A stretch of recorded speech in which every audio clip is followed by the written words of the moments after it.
Good morning दोस्तों। कक्षा 12 के नामक के मूल तत्व विषय के ऑनलाइन वर्गों में आज हम लोन और लोन के ब्याज के संदर्भ में पढ़ाई की शुरुआत करेंगे। तो दोस्तों, लोन और लोन का ब्याज, लोन और लोन का ब्याज के व्यवहारों को दोस्तों दो भागों में वर्गीकृत कर सकते हैं। पहला,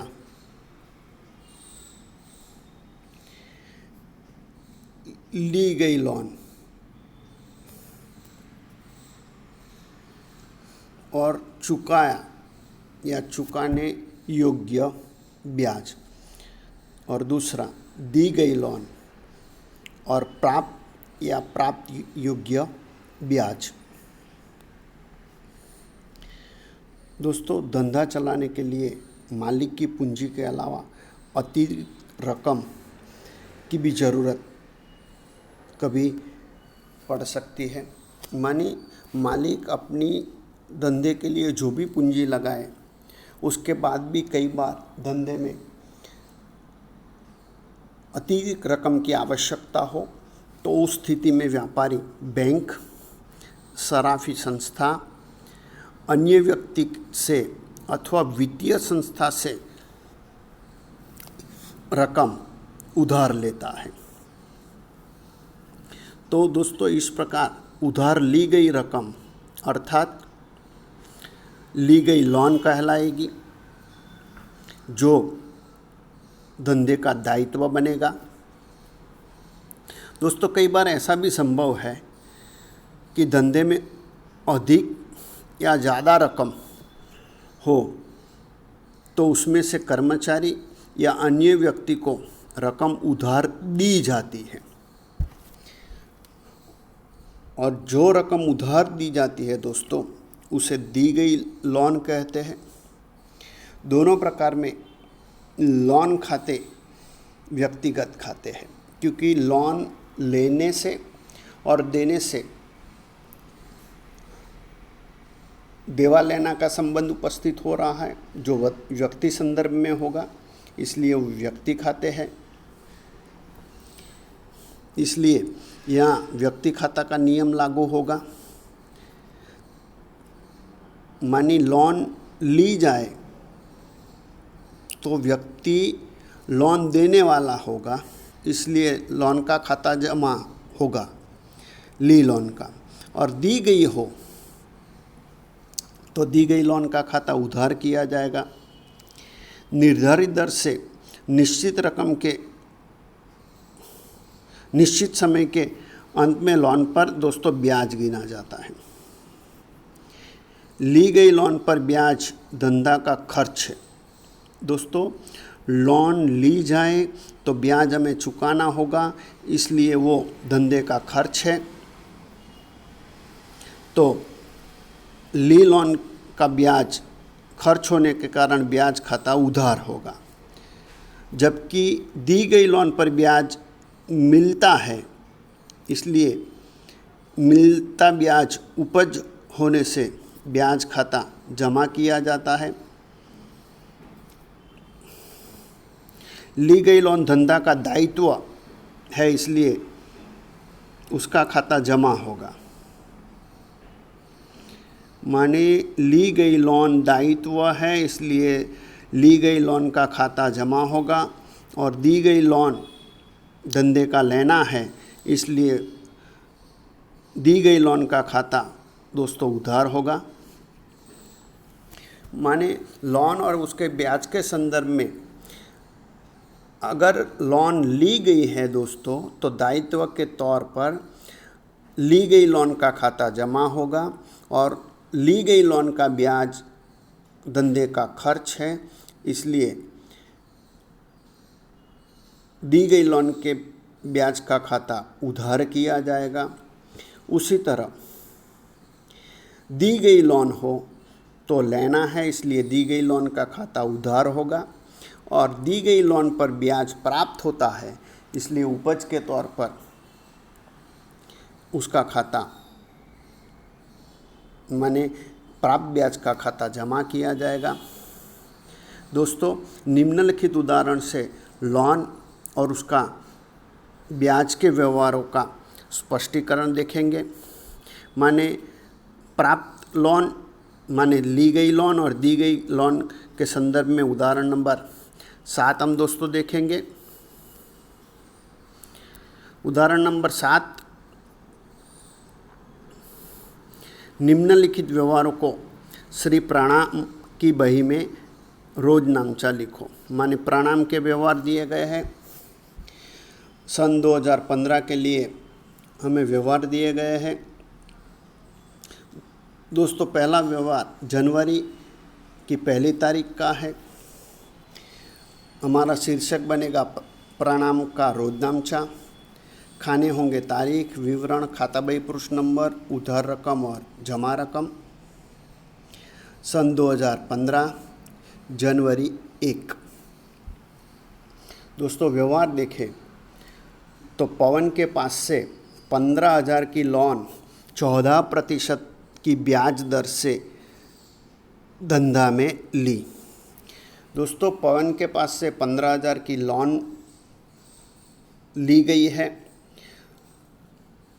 तो उसमें 15,000 धंधे में आएंगे, इसलिए रोकड़ खाता उधार होगा।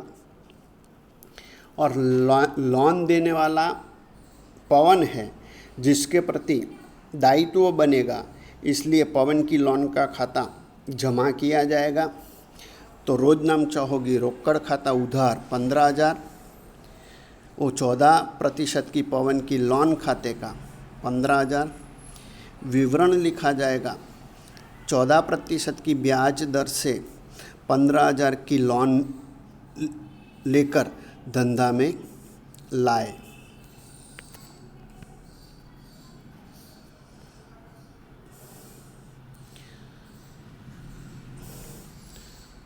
दोस्तों, दूसरा व्यवहार देखें तो दूसरा व्यवहार मार्च माह की पहली तारीख का है। उसमें बताया गया है कि पुष्कर को 18% ब्याज दर से 18,000 की लोन दी। दोस्तों, 18% ब्याज दर से 18,000 की लोन दी गई है पुष्कर को। दोस्तों, यहाँ जो ब्याज का दर दिया गया होगा, पहले व्यवहार में 14% दर से लोन ली थी और दूसरे व्यवहार में 18% से लोन दी गई है। तो ये ब्याज की दर जो होगी दोस्तों सालाना होगी। जो पिछली कक्षाओं में आप पढ़ चुके हो कि जो भी प्रतिशत दिए गए हैं वो ब्याज के संदर्भ में सालाना हो गया, माने 12 माह का ब्याज दर दिया गया है। अब यहाँ दोस्तों पुष्कर को लोन दी गई है, इसलिए हमारा लेना बनेगा, इसलिए पुष्कर को दी लोन का खाता उधार होगा और रोकड़ जा रही है, इसलिए रोकड़ खाता जमा किया जाएगा। तो रोज नामचा होगी पुष्कर को दी लोन खाता उधार 18,000 और रोकड़ खाते का 18,000। विवरण लिखा जाएगा 18% की ब्याज दर से 18,000 की लोन दी।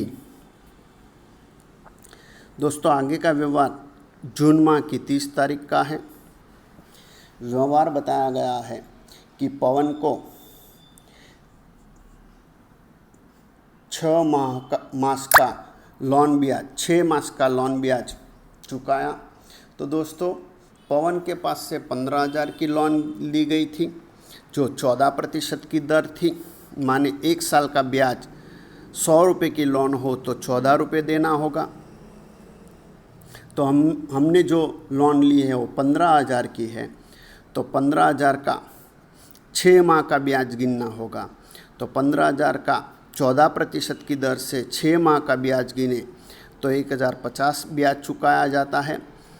तो लोन ब्याज चुकाया गया है, इसलिए खर्च के तौर पर लोन ब्याज खाता उधार होगा और रोकड़ जा रही है, इसलिए रोकड़ खाता जमा होगा। तो रोज नामचा होगी लोन ब्याज खाता उधार 1,050 और रोकड़ खाते का 1,050। विवरण लिखा जाएगा 14% की दर से 6 माह का लोन का ब्याज 1050 चुकाया। दोस्तों आगे का व्यवहार अगस्त 31 तारीख का दिया गया है, इसलिए यहाँ लिखेंगे अगस्त 31। व्यवहार की रकम पड़े तो पुष्कर के पास से लोन पर 6 मास का ब्याज मिला। अब दोस्तों 6 मास का ब्याज पुष्कर के पास से मिल रहा है। अब दोस्तों पुष्कर को 18,000 की लोन दी गई थी। ये 18,000 की लोन पर 6 माह का ब्याज 18% की दर से मिल रहा है। तो 18,000 का 18% से 6 माह का ब्याज गिने तो 1620 होगा। तो 1620 ब्याज के रूप में मिलेंगे तो रोकड़ आएगी, इसलिए रोकड़ खाता उधार होगा। और दी लोन का ब्याज प्राप्त हो रहा है, इसलिए उपज के तौर पर लोन ब्याज खाता जमा होगा। तो रोजनामचा होगी रोकड़ खाता उधार 1620 और लोन ब्याज खाते का 1620। विवरण लिखा जाएगा पुष्कर की लोन पर 6 मास का ब्याज 1620 प्राप्त हुआ। अब दोस्तों चारों रोजनामचा हो गई है, इसलिए आपको योग कर देना है। अब दोस्तों व्यापारी बट्टा, रोकड़ बट्टा और कसर के बारे में भी आज हम जानकारी प्राप्त करेंगे। तो व्यापारी बट्टा, रोकड़ बट्टा और कसर इस संदर्भ में भी आवश्यक रोजनामचा में ये तीनों महत्वपूर्ण बातें हैं। दोस्तों धंधा में माल की खरीदी या बिक्री के समय और वसूली करते समय कई बार कुल कीमत में से सहज कम रकम चुकाई जाती है या वसूल होती है।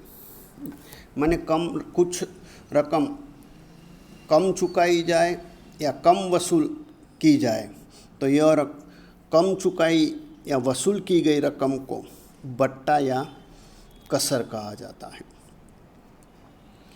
दोस्तों बट्टा 2 प्रकार का होता है, एक व्यापारी बट्टा और दूसरा रोकड़ बट्टा। तो पहले व्यापारी बट्टा का अर्थ देखें तो कंपनी अधिकतर वस्तु के माने माल के पैकिंग पर कुल कीमत लिखती है। माने जो भी चीज़ तैयार हो रही है कंपनी द्वारा उस पर वो कीमत की लिखाई करेंगी और इस कीमत से खुले बाज़ार में वो चीज़ बिकती है। तो उत्पादक या थोकबंद व्यापारी फुटकर व्यापारी को ऐसी चीज़ बेचते समय एक कुल कीमत माने माल पर जो कीमत लिखी गई है उसमें से कुछ प्रतिशत छूट देते हैं, तो उसे व्यापारी बट्टा कहा जाता है। मानी फुटकर व्यापारी का लाभ बना रहे, इसलिए थोकबंद व्यापारी या उत्पादक ऐसे फुटकर व्यापारी को माल पर लिखी कीमत पर जो छूट देते हैं वो व्यापारी बट्टा है। यह व्यापारी बट्टा उत्पादक या थोकबंद व्यापारी का खर्च नहीं तथा फुटकर व्यापारी की आवक भी नहीं है, इसलिए व्यापारी बट्टा की हिसाबी बही में कोई प्रविष्टि या लेखा नहीं होता। दोस्तों ये बात आपको खास याद रखनी है कि व्यापारी बट्टा माने फुटकर व्यापारियों को उत्पादक या थोकबंद व्यापारी द्वारा माल पर लिखी गई कीमत पर जो छूट दी जाती है उसे व्यापारी बट्टा कहा जाएगा, जिसका कोई हिसाबी लेखा नहीं होता है। दोस्तों माल की खरीद या बिक्री का बिल बनाते समय कुल कीमत में से व्यापारी बट्टा घटा दिया जाता है और बिल की शुद्ध रकम से ही क्रेता विक्रेता मानी खरीदार और बिक्रीकर्ता की बही में लिखा होता है। जैसे कि पारस के पास से 5,000 का माल 10% व्यापारी बट्टा से खरीदा, तो यहाँ बिल बनाते वक्त 10% बट्टा काटा जाएगा, तो 5,000 कुल कीमत है, उसमें से 10% के हिसाब से 500 व्यापारी बट्टा घटाने पर शुद्ध रकम होगी 4,500। इस शुद्ध रकम से दोनों पक्षकार माने खरीदार और विक्रेता की बही में लेखा होगा। दोस्तों दूसरा, रोकड़ बट्टा।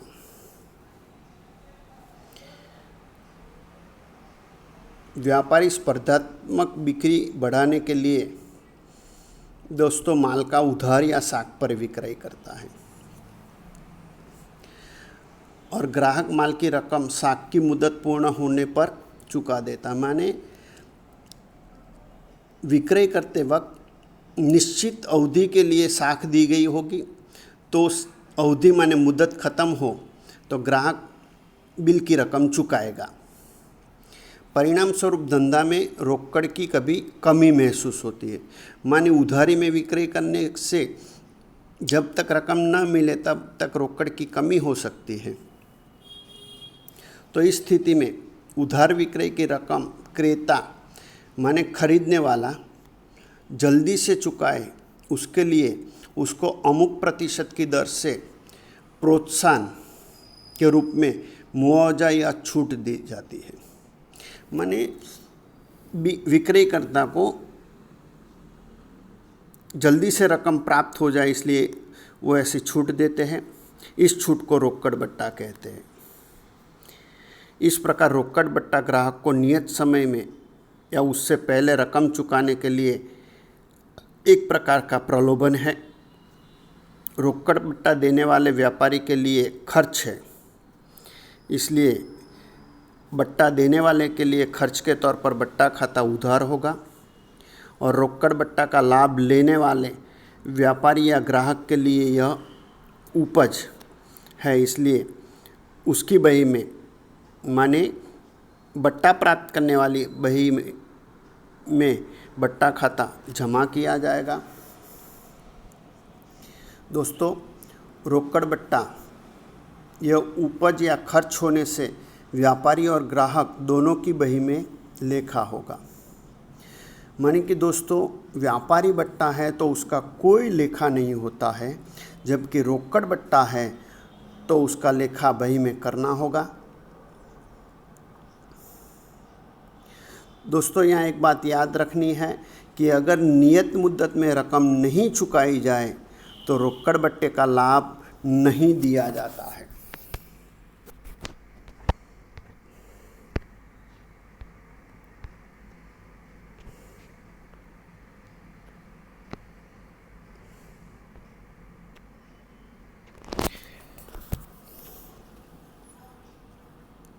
दोस्तों इसके संदर्भ में उदाहरण देखें तो रामेश्वर के पास से 10,000 का माल 10% व्यापारी बट्टा और 5% रोकड़ बट्टा से रोकड़ से खरीदा।